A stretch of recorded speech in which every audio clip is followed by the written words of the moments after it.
3:47 a.m., the exact same time, 15 years apart. Sheila E. didn't believe in signs from the universe, didn't trust coincidences, didn't put faith in anything she couldn't see or touch or hear. But when her phone alarm went off at 3:47 in the morning, an alarm she definitely hadn't set, she knew something was wrong. The room felt different, colder, the air heavy with a presence she couldn't name but somehow recognized. And then she heard it. A faint sound, almost like fingertips drumming a rhythm on wood, coming from the back of her closet. Her heart hammered against her ribs as she moved toward the sound, pushing aside clothes and boxes until her hand landed on something she'd tried to forget existed. The wooden box Prince had given her the night their engagement shattered into pieces. The box she'd sworn never to open because she was terrified of what truth it might contain. The drumming sound stopped the moment her fingers touched the lid. Silence. Then, from somewhere deep in her memory, she heard Prince's voice from that last night together. Barely a whisper. "When you're finally ready to know why I couldn't marry you, you'll know. The box will tell you when." 15 years. 3,000 miles from Paisley Park. And somehow, impossibly, that moment had arrived at exactly 3:47 a.m. Before we continue with what Sheila discovered inside that box, make sure you're subscribed to this channel because we're uncovering stories about Prince that have never been told before. Stories that reveal the man behind the purple curtain in ways that will change everything you thought you knew about one of music's most enigmatic legends. The box sat on Sheila's kitchen table as morning light crept through the windows, casting shadows across the purple velvet surface. 15 years had passed since Prince handed her this box in the early hours of November 1987. His eyes red-rimmed and hollow, his voice breaking as he told her their engagement was over. She had screamed at him, demanding answers, begging him to explain why he was destroying what they'd built. But he'd only pressed the box into her hands and walked away, disappearing into Paisley Park's corridors, leaving her alone with questions that had haunted her every day since. The box was hand-carved mahogany, maybe 10 inches square, inlaid with symbols she'd never understood. On the lid was a symbol she'd never seen anywhere else. Male and female signs intertwined with musical notes and something that looked almost like a warning. Around the edges, tiny letters spelled out words in a language she couldn't read. She'd taken it to linguists, historians, even a professor at UCLA. None could identify it. One suggested it might be a constructed language, something Prince had invented, exactly like something he would do. Sheila had carried this box through 15 years of life, through relationships that never quite worked, through tours and late nights when loneliness felt like a physical weight. She'd moved it from Los Angeles to Oakland to San Francisco and back, always keeping it hidden. There were times she'd come close to opening it. Once, after 3 glasses of wine and a brutal therapy session, she'd lifted the lid an inch before her courage failed, and she slammed it shut. But Prince had been right. He'd known she would open it eventually. And that moment had arrived at exactly 3:47 in the morning on a Thursday in November 2002. 15 years to the day after he'd given it to her. Her reflection stared back from the dark window. A woman in her 40s now, lines around her eyes that hadn't been there the last time she'd really seen Prince. They'd crossed paths occasionally over the years, exchanging polite words while oceans of unspoken hurt churned beneath the surface. She'd watched him marry Mayte Garcia in 1996. She'd read about the tragedy of his son, Boy Gregory, born with Pfeiffer syndrome and dying just days later. And she'd wept for the family that might have been hers. Her fingers found the edge of the lid, and this time she didn't hesitate. The box opened with a soft click, releasing a scent she hadn't smelled in 15 years. Prince's cologne mixed with something sweet and sad. Inside, nestled in purple velvet, were 3 items. A cassette tape labeled in Prince's handwriting, Truth. A letter in a yellowed envelope. And a photograph that made her breath catch, Prince as a child, maybe 8 or 9, standing between his parents John and Maddie Nelson. But his expression destroyed her. He looked terrified. Small hands clenched into fists, eyes haunted in a way no child's eyes should ever be. Across the bottom, Prince had written, "This is why I couldn't love you the way you deserved. This is where it all began." Sheila retrieved her old boombox from storage, the one from their recording sessions together. When Prince's voice finally emerged from the speakers, raw and unfiltered in a way she'd never heard before, she had to sit down because her legs wouldn't hold her. He wasn't singing. He was talking, his voice low and intimate, as if he were right there beside her, finally ready to tell her everything he'd been too afraid to say face to face.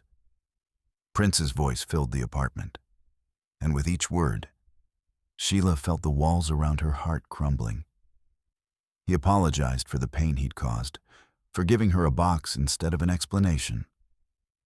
But he couldn't tell her the truth face to face because he knew he'd lose his nerve and run the way he always ran when things got too real, too close to the damaged core of who he was.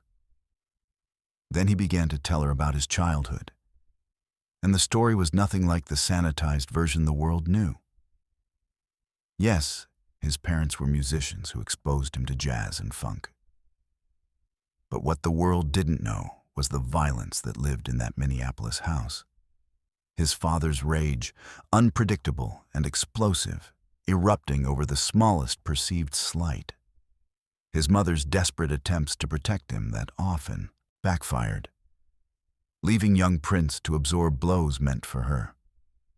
The seizures he'd suffered as a child, which his father dismissed as weakness. Prince's voice grew quieter as he described the night that changed everything. The night in the photograph. He was 8, and he'd made a mistake during piano practice, hitting a wrong note repeatedly. The beating that followed left bruises he had to hide under long sleeves for weeks. But worse than the physical pain was what his father said as he stood over his crying son. Love is just another word for control. The moment you love someone, you give them the power to destroy you. Prince had believed it, had built his entire life around that lie, constructing walls so high that no one could ever get close enough to hurt him the way his father had. He'd learned to control everything, his music, his image, his relationships, because control was the only thing that felt safe. And when Sheila came along, with her warmth and openness and absolute refusal to be controlled, he'd fallen in love in a way that terrified him completely. The cassette continued, and Prince's voice took on something raw and desperate. He told her about the panic attacks that started after he proposed. Attacks so severe he'd wake up unable to breathe, convinced he was dying. He'd see their future together, filled with the vulnerability and intimacy he'd spent his life avoiding. And his body would rebel, his mind screaming to run, to escape, to save himself before it was too late. He'd tried therapy, spiritual advisors, books about trauma and healing, desperately searching for a way to become the man she deserved. But the harder he tried, the worse the panic became, until he realized he was facing an impossible choice. Destroy himself trying to be someone he couldn't be, or destroy their relationship by walking away. He'd chosen to walk away, Prince said, his voice breaking, because he loved her too much to watch himself slowly poison what they had. Better to end it cleanly, quickly, leaving her free to find someone who could give her uncomplicated love, than to drag them both through years of his dysfunction. The tape ended with Prince barely above a whisper, telling her that by the time she opened this box, enough time would have passed for her to understand. He hoped she'd forgiven him. He hoped she'd found happiness. And he hoped she would finally understand that his leaving wasn't about her not being enough. It was about him being fundamentally broken in ways he didn't know how to fix. The sealed envelope opened to reveal pages written in erratic handwriting, as if Prince had been writing in a hurry. The letter started where the cassette ended, trying to explain what he couldn't articulate in spoken words. He wrote about the first time he'd seen her perform, how watching her command a drum kit with such fierce joy had made something inside him crack open. She played music the way he wished he could, freely, joyfully, without the crushing weight of perfectionism. She seemed whole in a way he'd never felt whole, and he'd thought maybe being close to her would heal something in him. But darkness doesn't disappear just because you shine light on it, Prince wrote. Sometimes the light just makes you see the darkness more clearly. The more time he spent with Sheila, the more aware he became of everything he couldn't give her. She wanted spontaneity. He needed control. She wanted emotional openness. He had walls built on walls. The letter detailed moments that had loomed huge in Prince's mind. When she'd rearranged furniture without asking, he'd had a silent panic attack. When she'd invited friends over spontaneously, he'd locked himself in the studio for 8 hours. When she'd talked about having children, he'd felt the walls closing in. Prince wrote about consulting doctors about his childhood epilepsy, terrified it might be hereditary. He wrote about genetic counseling, learning that Pfeiffer syndrome could run in families, knowledge that would later become the tragedy destroying his marriage to Mati. He realized his fear of children wasn't about genetics. It was about knowing he was too broken to be a father. The letter revealed Prince had scheduled a vasectomy appointment for the week after he gave her the box, a door he was closing permanently. The final pages contained information that shocked Sheila deeply. Prince revealed that on the night he ended their engagement, he'd received a phone call from his mother. Maddie had been drinking, her words slurred but cutting, and she'd told Prince something she'd kept secret for years. John Nelson had never wanted children. That Prince had been an accident she'd hoped would fix their broken marriage, and that his father had resented his existence from birth. Every beating, every cruel word had been rooted in that fundamental rejection. And Maddie told Prince she saw the same patterns in him, the same inability to commit, the same fear of being trapped.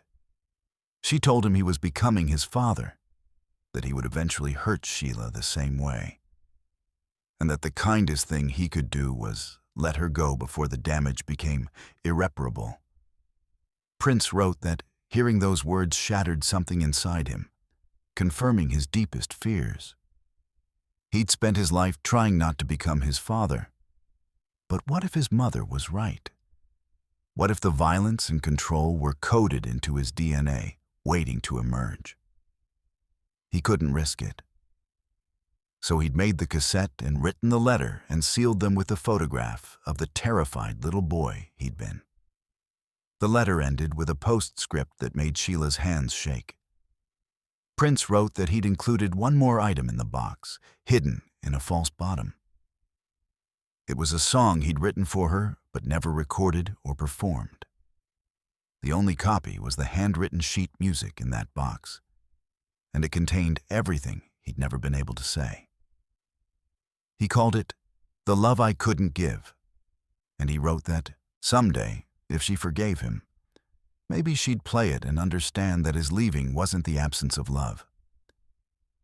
It was too much love, and a man too damaged to know what to do with it. Sheila's fingers traced the inside of the box until she found the small indentation, pressing down until she heard a soft click. The false bottom lifted to reveal sheet music rolled and tied with purple ribbon. The notation was complex, layers interweaving in ways that made her musician's heart recognize how beautiful it would sound. But the lyrics, written in the margins, made her break down completely. They told the story of a man watching the woman he loved sleep, memorizing her face, knowing that by morning he'd have to walk away. They spoke of loving someone so much you'd rather break your own heart than risk breaking theirs. They confessed to being fundamentally broken, to carrying damage no amount of love could heal, to choosing to be alone because being alone was safer. As Sheila read the lyrics, she finally understood the full weight of what Prince had carried. He hadn't left because he didn't care. He'd left because he cared too much and didn't trust himself not to destroy what he cared about. Everything she'd believed was wrong. She'd spent 15 years thinking Prince had chosen his career over her, his need for control over intimacy. But the truth was more complicated and heartbreaking. He'd chosen her well-being over his happiness. He'd walked away from what he wanted most because he believed staying would hurt her more than leaving. It was twisted logic, born from trauma. But it was also a kind of love. Broken and damaged, but love nonetheless. The cassette, letter, and song remained on Sheila's table for days as she processed everything. She thought about Prince's trajectory after their breakup. His marriage to Mate, the tragedy of losing their son, the eventual divorce. Then the marriage to Manuela Testolini that also ended in separation. She thought about his increasing reclusiveness, the way he'd thrown himself deeper into music, producing at an inhuman pace as if trying to outrun something that would never stop chasing him. Had Prince ever loved anyone else the way he'd loved her? Had he ever told anyone else about the violence of his childhood? Had he found any peace in his final years? Or had he carried that pain all the way to April 21st, 2016, when he died alone in an elevator at Paisley Park, fentanyl in his system? His body finally giving out under decades of physical pain he'd been self-medicating in secret. Sitting there, holding the sheet music of a song no one but her would ever hear, Sheila found something unexpected. Forgiveness. Not the forced kind she'd been trying to achieve for 15 years, but something deeper, rooted in understanding rather than effort. She forgave Prince for leaving, because she finally understood that staying might have destroyed them both. She forgave herself for the years of anger and hurt, recognizing those emotions had been valid responses to genuine pain, even if the story behind that pain was more complicated than she'd known. The box had known when she was ready. Prince had known somehow that there would come a moment when she'd finally be able to understand. And at 3:47 in the morning on a Thursday in November, 15 years later, that moment had finally arrived. Sheila E. never performed The Love I Couldn't Give. She never recorded it or shared it with anyone. It remained her secret. The way Prince's childhood trauma had remained his secret. The way so much of his true self remained hidden behind purple costumes and carefully constructed mystique. But she kept the sheet music close, occasionally taking it out on quiet evenings and letting her eyes trace the notes and lyrics Prince had written in the pre-dawn darkness. His hand shaking, his heart breaking, his courage finally sufficient to tell one person the whole truth, even if he couldn't do it face to face. And every year on November 15th, at exactly 3:47 in the morning, her phone alarm would go off, even though she never said it.